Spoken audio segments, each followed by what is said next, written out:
I pledge allegiance to the flag of the United States of America and to the republic for which it stands, one nation, under God, indivisible, with liberty and justice for all.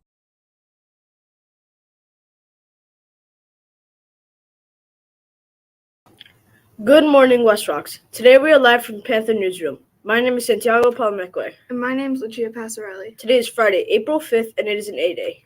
We will have a school-wide advisory lesson through Panther News today. All homerooms will stay on Panther News this morning after our student anchors finish with announcements. This week is Para-Educator Appreciation Week. Thank you to all our para-educators for all that they do each day. And thank you to our assistant principals, Miss Amaral and Mr. Douche, for all they do. This week is Assistant Principals Week too. Yesterday was the first day of quarter 4. Check PowerSchool for any changes to quarter-long classes. Students will still attend their quarter 3 win until MAP testing is complete. We will take the NWEA math test next week. Remember that in order to test your best, you should arrive at school on time with a charged Chromebook and eat breakfast in the morning. The 6th grade class is sponsoring a movie night tonight at 6:30 p.m.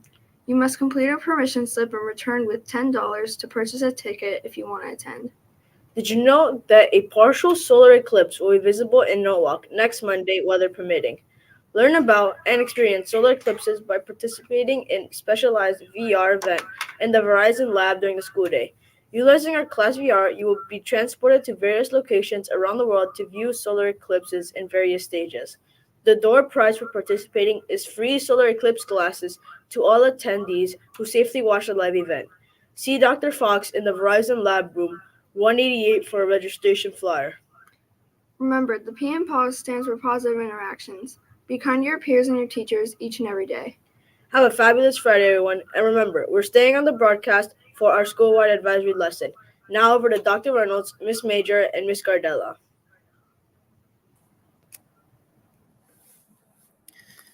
Good morning, West Rocks. Happy Friday. It is a Blue Friday. And every Friday throughout the month of April, we are going to wear blue for our campaign for autism awareness and acceptance. I'm going to turn it over to Miss Gardella to kick us off. Give us a little background, and then we're going to have a lesson that we'll do virtually. We'll pause, we'll move forward with me and Miss Major for the next bit of time while we stay in homeroom. So with that, Miss Gardella, can you take us away? Good morning, everybody.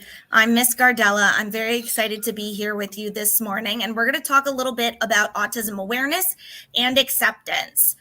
April is Autism Awareness and Acceptance Month. So this is a month where we really try to bring awareness, but also mostly acceptance of the disability. Autism is very, very prevalent. It is 1 in every 36 people has autism.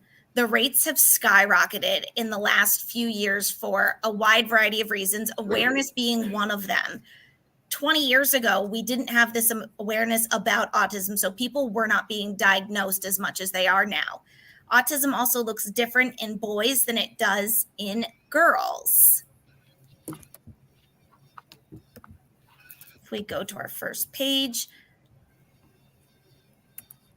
autism is a spectrum. It means that everybody with autism is different. Autism can affect development and how people communicate and relate to the world around them. This can affect how they talk to others and deal with sights, sounds, and changes in their environment. Autism is diagnosed by looking at 3 main areas: behavior, communication, and social skills. People with autism often have struggles in each area.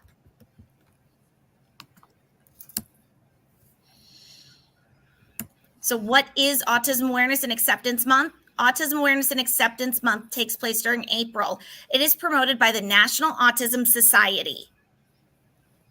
Autism Awareness Month is celebrated in almost every country in the United States. You will often see pictures on social media of different landmarks lit up blue in the month of April, such as the Eiffel Tower, the Brooklyn Bridge, the Big Ben in the UK. World Autism Awareness and Acceptance Month is observed every year to raise awareness and acceptance of people with autism. It's not only about having awareness, but accepting everyone who is neurodivergent. People take part in different sponsored events to raise money that support autistic people and their families throughout the month. It is also a time to celebrate the fact that we are all different. We all have different talents, skills, and difficulties, which makes us all unique. It is important to always remember that it is okay to be different.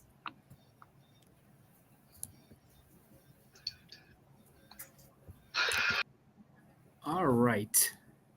With that, I'd like you to look at the different statements below just for a second. And this is going to be something that Miss Major and I are going to drop off for a second, and we're going to give you about a minute to minute and a half. I'd like you to look at these different statements within your group, and it could be a whole class activity. Just for, again, it's going to be a minute, minute and a half with a partner. Decide which you think are true and which you think are false. You got some good information from Ms. Gardella just in general about what autism awareness is and why we do it across the world.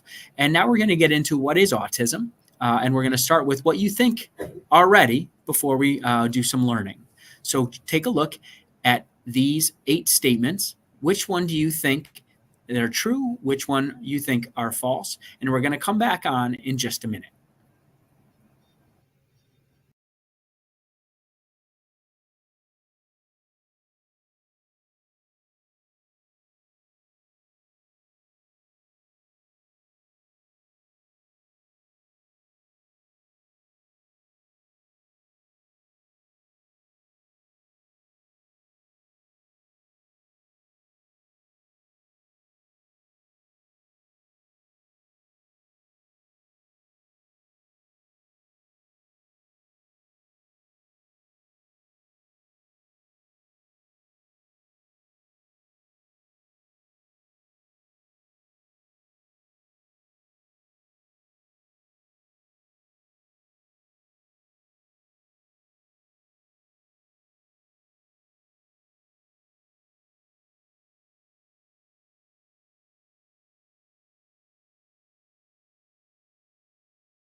All right, so that marks a minute. Hopefully, you've had a pretty good conversation. We had 8 statements, and let's see which ones you knew were myths and which ones you didn't. Myths about autism. When we learn about something, it makes it easier to understand and support people. Sometimes you may hear things that are not true about autism. These are untrue statements that people continue to believe that are called myths. Here are some common myths about autism, and this goes back to the last slide. Autism myth. So this isn't true, but it's something that people may believe or say. Every person with autism is good at math, art, and music. Autism myth means it's not true. Children with autism attend different schools. Autism myth, not true. People with autism don't feel any emotions like happiness or sadness. Again, not true.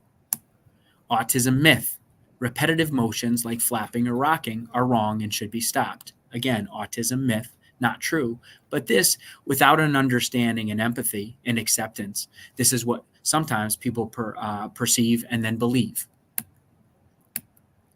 Some facts about autism. Now, again, we have our myths, and these are the facts that connect with that last slide that hopefully you're able to think about. Autism fact. True, people with autism do feel emotions. They can sometimes feel overwhelmed by the emotions of others. Autism fact, so truth. Routines can be important for some people with autism. Change can feel scary, so it's helpful for some to understand typical routines and schedules. We all like routines. Autism fact. Repetitive behavior like flapping or rocking can help some people with autism cope with stress and feel better. This can provide sensory input. We all deal with stress different ways. We all have strategies. For example, when I cope, when I have stress or something that I feel overwhelmed about, I breathe, I take deep breaths, I was actually with Dr. Walters yesterday. It was interesting as I was kind of coming in after something happened in my day. She actually taught me something to breathe, and you take a deep breath in and then out. We all deal with stress differently, and we cope. So again, sometimes rocking and or flapping can provide sensory relief. Autism fact or truth. Some people with autism like to learn about one topic. You can learn a lot from them. Again, I think that whether we have autism or not, we all like that. An autism fact, truth. Everyone with autism can learn. Some people may need some extra help in certain areas. Some attend schools specifically for children with autism, but many attend traditional schools. We have students all over Norwalk Public Schools, whether it be West Rocks, Norwalk High School, Brian McMahon, Tracy, Cranberry, Silvermine, Jefferson. All of our schools in Norwalk have students with autism. Now I want you to think, and we're gonna leave the screen in just a minute, and I'm going to give you 90 seconds, about a minute and a half, to think, and then we'll share. Why is it important to learn facts about something instead of just believing myths? How could only believing myths be harmful to others? So with that, I'm going to give you about 90 seconds, and then we're going to come back, and I'm going to turn it over to Miss Major.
All right, there's our timer. We're going to keep it moving.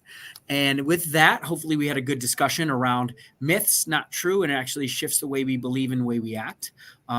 And we hurt and maybe impact others negatively if we believe these myths are not true, because it impacts what we believe and what we receive as information, and that information and how we feel and what we believe dictates and results in our actions, and that we may not treat each other or someone else the way they deserve to be treated. With that, I will turn it over to Miss Major to discuss what is it like to have autism. Okay, good morning. So I think it's important that we understand what it's like from the person with autism's point of view, so we can be more empathetic and accepting and making friends with children with autism. So people with autism often see, hear, feel, and experience the world differently to other people. This can make the world an overwhelming and sometimes uneasy place for those with the condition. Autism is a lifelong condition. People don't grow out of it as they get older. Autism is something that people are born with. It's not a disease, it is a disability. Disabilities do not have cures.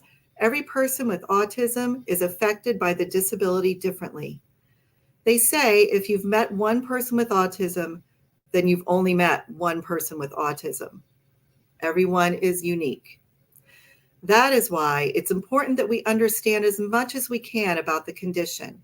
We want to make sure that we always treat everyone with respect.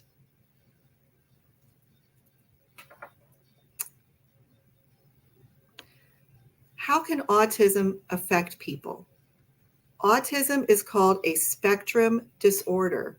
That means that although people in the autism spectrum share some of the same difficulties, everybody with the condition is very different. It's also important to understand that all people are different, whether they are neurotypical or neurodiverse. Some people with autism may also have additional learning needs, mental health difficulties, or other medical conditions, although this is not always the case.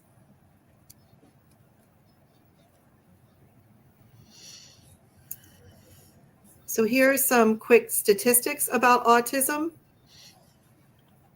It says 1 in 36 people have autism, and the infographic can let you see a visual of that. 241% have higher than baseline statistics in 2000.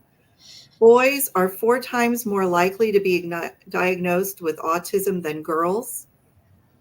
Autism presents differently in boys than it does in girls. Girls are often diagnosed later in life. 40% of people with autism are nonverbal. 44% have average or above average intellectual ability, and 31% have an intellectual disability. So just almost half. I know it's autism. Again, we talked about myths and truths. Sometimes when we talk about a disability, somebody who learns a little bit differently or capabilities of, we talk about half of people who are diagnosed with autism have average or above average intellectual ability. So we want to make sure that we understand that, and that is a truth and a fact.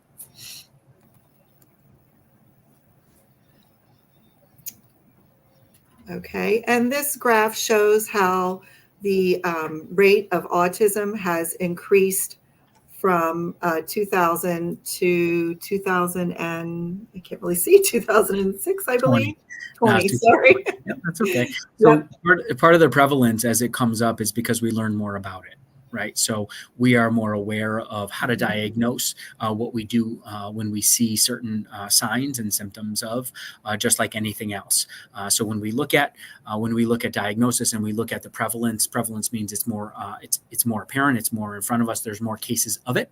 It's really not that it didn't exist before, but we are seeing it more because we're aware, and then we can help and treat and support. And that's why things have changed. And we've been able to name myths versus truths. So that's what that autism prevalence is.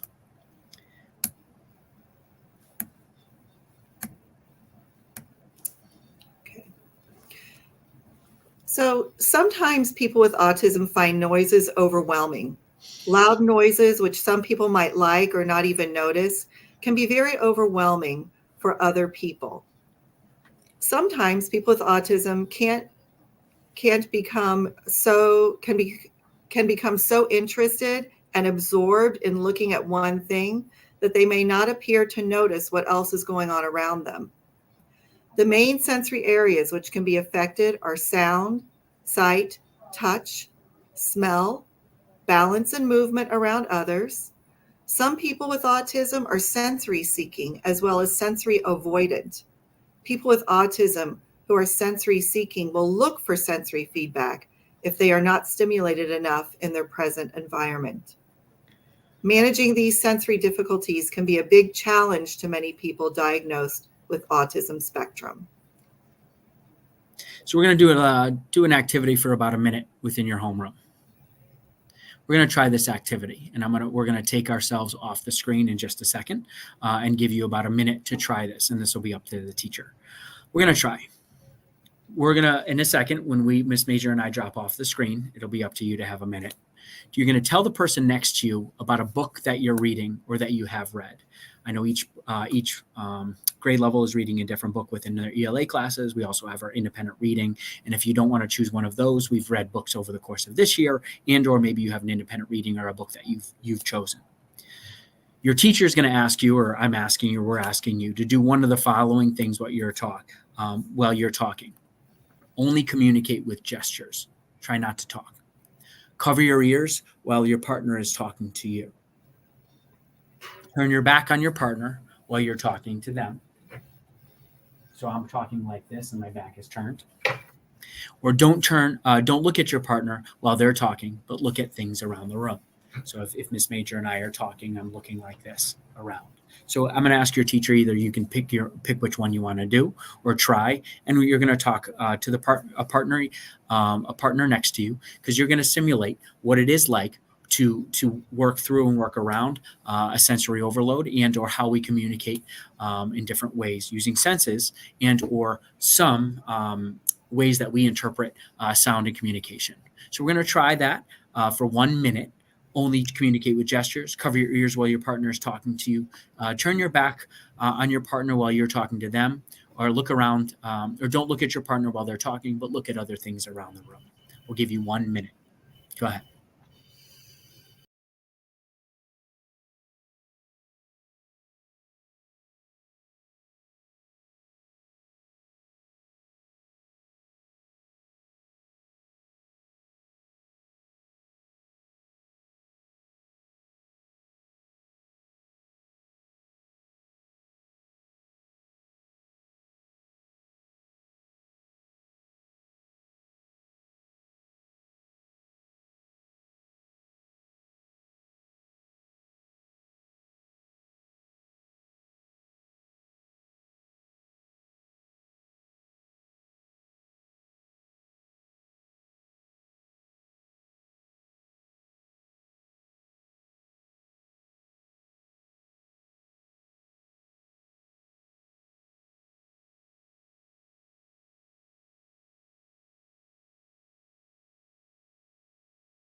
All right, there's our timer. So the purpose of this is with when people are identified with autism or on the spectrum, they have sometimes they struggle. Sometimes, depending on where they are, sometimes they have an inability to perceive body language, or have challenging communicating with body language. Sometimes vocal tones are difficult to determine. Also, some body language is also is a challenge as well, and sometimes meanings of words and or maintaining eye contact and some other are struggles. So these are some of the symptoms or some of the signs that you may see and or experience if and when you're talking with somebody with autism or on the spectrum.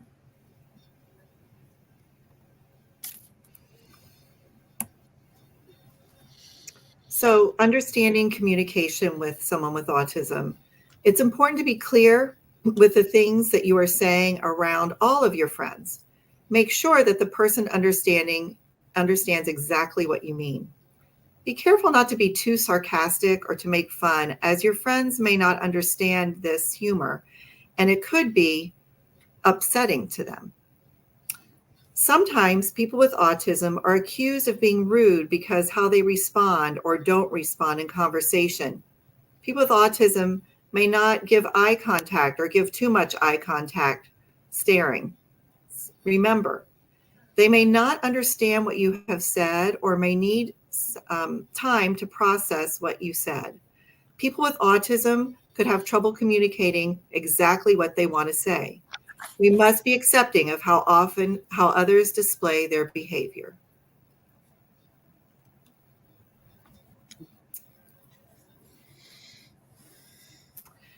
Interacting with others. Some of our friends who have autism can find joining in at playtime, such as recess and group activities, very stressful. They might not always understand instructions or the rules of games, things that many of us take for granted.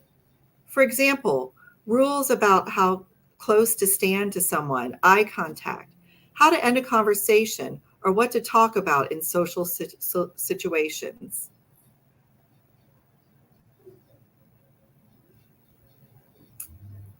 How to be a good friend.